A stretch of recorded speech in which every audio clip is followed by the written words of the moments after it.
Today, we're westbound for the Great River Road, a national scenic byway and all-American road. With over 250 miles amidst 33 picturesque communities, we're in for adventure. Hello and welcome to Discover Wisconsin.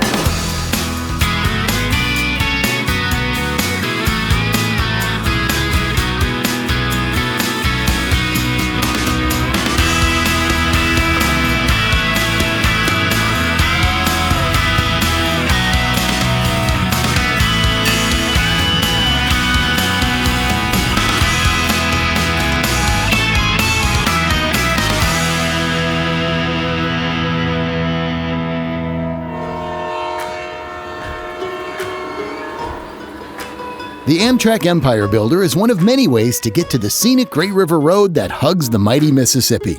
Many crafts wade the river's waters, and there are 7 panoramic bridges that carry travelers from Minnesota to the Mississippi coast of Wisconsin.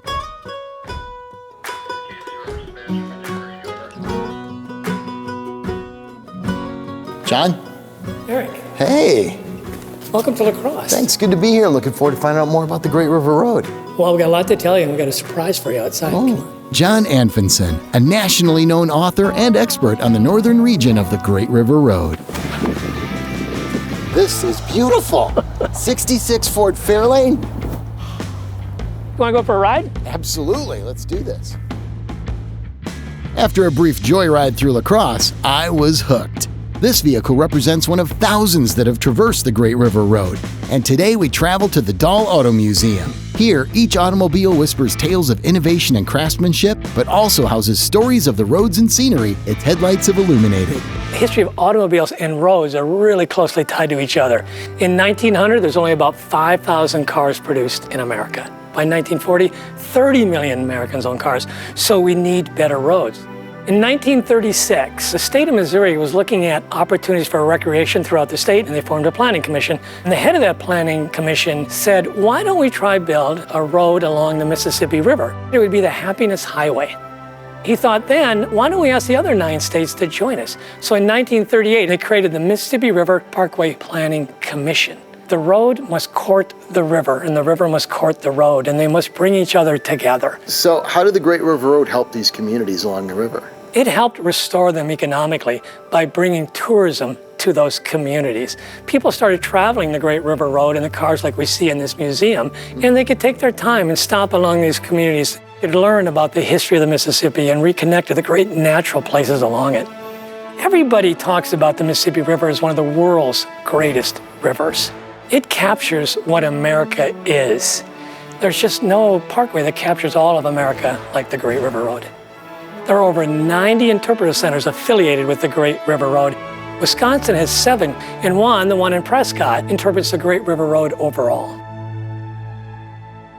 I headed north to Prescott, not only home to an abundance of nature, but also to Freedom Park and the Great River Road Visitor Center. Linda, this is a really fantastic place. It's a visitor center and a learning center. You have some cool maps over here where you can get magnified views of where we're at, because we're right by the confluence of the St. Croix and Mississippi rivers. This is the touch point for travels down the Great River Road for the state of Wisconsin.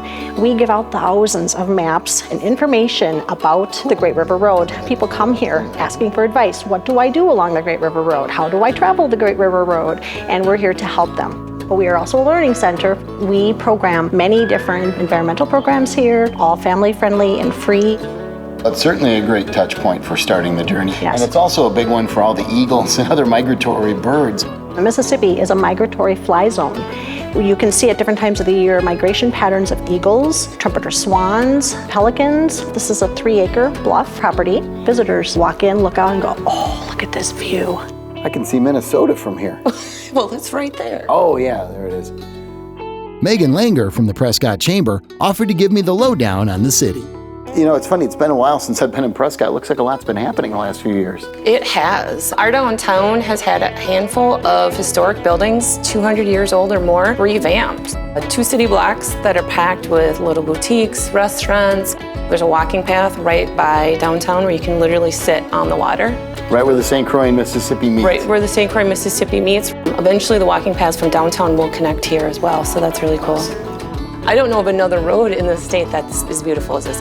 You get a more intimate view of the water as you're driving down the road. It's a really glorious stretch to be able to drive.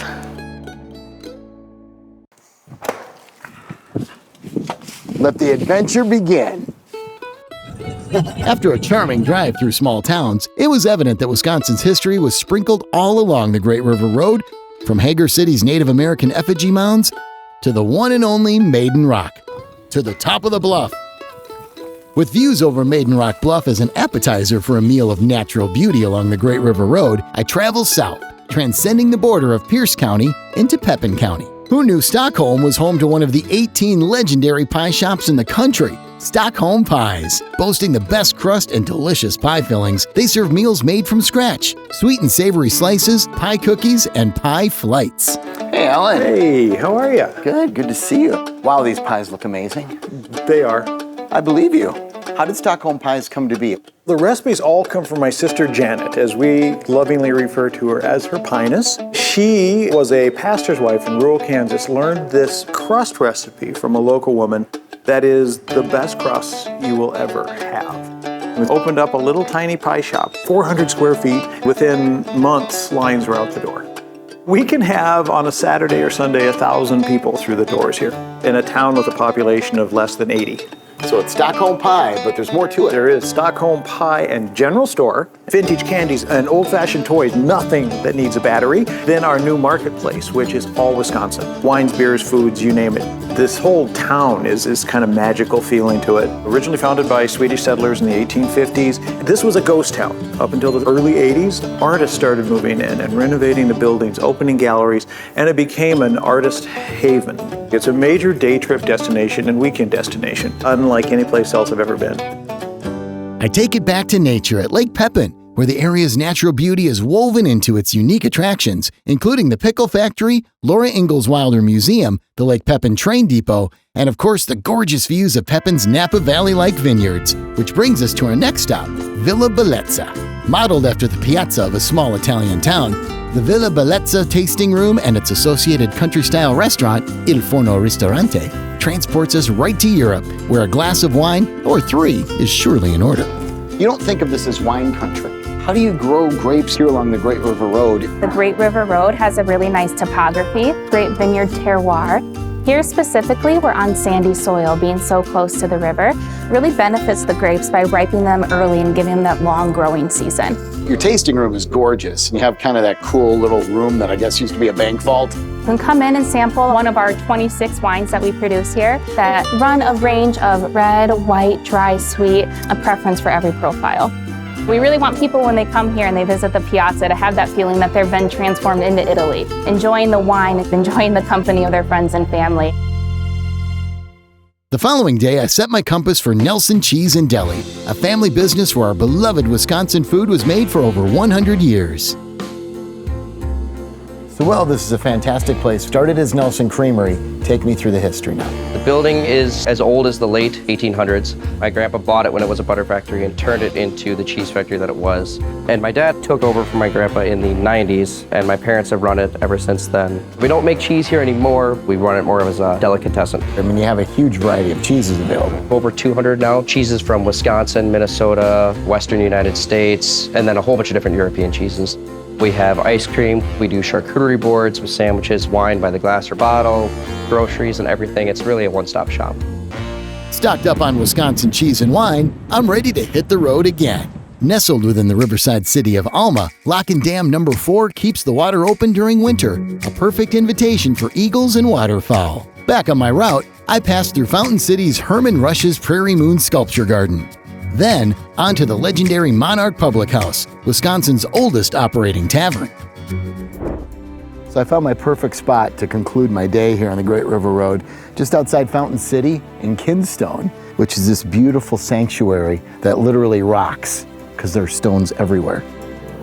Kinstone sits atop a bluff on 30 acres of a fourth-generation family farm. This modern megalithic garden, a place for contemplation and reflection, reminds you of the magic and mystery along the Mississippi River. Watching the setting sun brings a peaceful and inspiring close to another amazing day on the Great River Road. So, if you're on a road trip like the Great River Road, You need places for your vehicle to stop and get gas, food, rest areas. When birds are migrating, it's like the same thing. The Mississippi River is their Great River Road, and so they need places to stop and rest and feed, and that's what we are. I was gonna make that same comparison and you beat me to it. I should host the show. Just kidding. The Upper Mississippi River National Wildlife and Fish Refuge protects over 240,000 acres of habitat, and the Bryce Prairie Visitor Center is a great place to stop. There's a lot of cool things to read where you can learn about the river, the people. It kind of seems like a fun place for kids too. It's really family oriented. We have a great trail system where you can walk to the overlook and actually see the river, and we're free. Come and see us. I'm back on the Great River Road, heading up to Trempolo for a visit to El Morro Vineyard, a family-run winery with gorgeous views of the Trempolo Bluffs. I would love to hear your backstory. How did this come about? We were farmers originally. Mom wanted a retirement project. She planted 32 grapes and she's like, oh, this is fun. I'll plant like 3 acres and I'll start selling it to neighborhood wineries, you know. Dad went, there's no way you're gonna survive on grapes, guys. You might be able to do it on wine. My degree's in biochemistry, my brother's is in hospitality and tourism, and my husband ran a mobile bottling business to make it work too. So it sounds like everybody kind of naturally had a role that fit to create this. This is a lone white pine that's up on the hillside. It's over my parents' house at the face of our original vineyard to represent our family tree. And it's more than a wine shop. Yes, we have the Kris Kringle Market in December, live music every single weekend. You do the traditional grape, and then there's some specific fruit wines that you specialize in? Yeah, everything from full dry to full sweet. I have a red that you might really like. Marquette, she's a Pinot Noir granddaughter, very little bit of tobacco, the little oak finish. Here's to swirling, and here's to family businesses. It's romance in a glass. Sullivan's Supper Club has been here on the banks of the Mississippi since 1968. It's one of the finest restaurants in the Trempolo area. Now, the views are epic, but the menu is just as impressive. One of the hallmarks of a great supper club is a great ice cream drink. Like 100% fat-free. Awesome. I need that at this junction.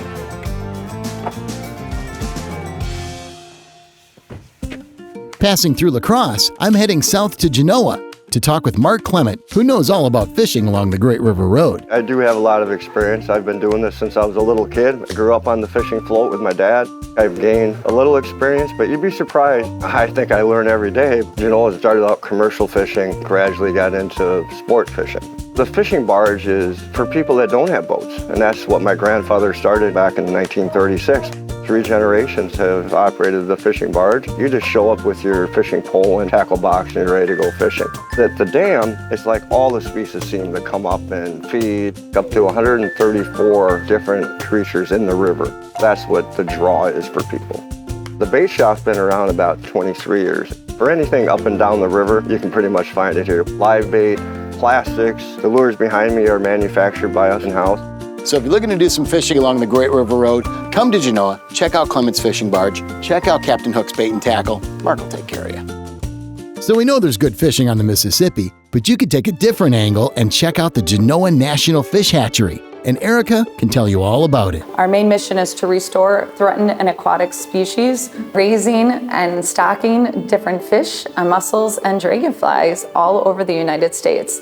We're the only federal hatchery, a part of the National Wildlife Refuge system. So how many fish eggs do you deal with? Millions. We raise 50 to 70,000 lake sturgeon, 100,000 rainbow trout eggs, 7 intense rearing buildings, 155 acres with 20 ponds. Got this beautiful interpretive center, and there's like multiple levels to this museum. You can find out all kinds of stuff.